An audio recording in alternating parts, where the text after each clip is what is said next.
Sa tuwing lulubog ang araw dito sa Riyadh, tila unti-unti ring hinihiwa ang puso ko ng bawat segundong lumilipas. Hawak ko ang aking cellphone, ang tanging tulay ko sa mundong iniwan ko sa Pilipinas. Sa maliit na screen na ito, pinagmamasdan ko ang litrato ni na bunso at ate.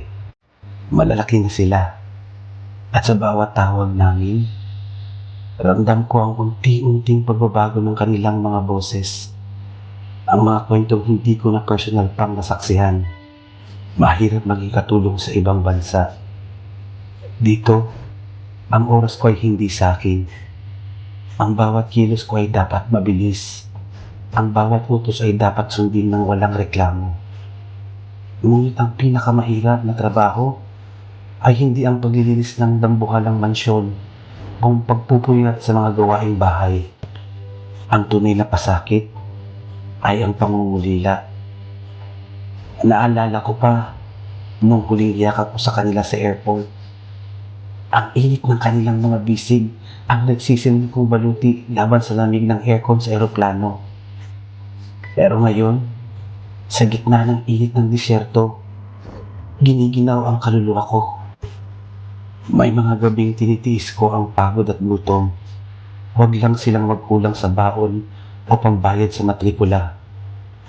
Bawat padala ko ng balikbayan box, tila isinasama ko ang aking hininga sa loob. Umaasang mararamdaman nila ang pagmamahal ko sa bawat tsokolate at dilatang naroon. Sabi nila, bayani raw kaming mga OFW.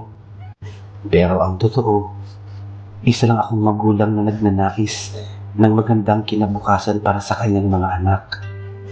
Kahit ang kapalit nito ay ang pagkawala ko sa mga mahalagang yugto ng kanilang buhay.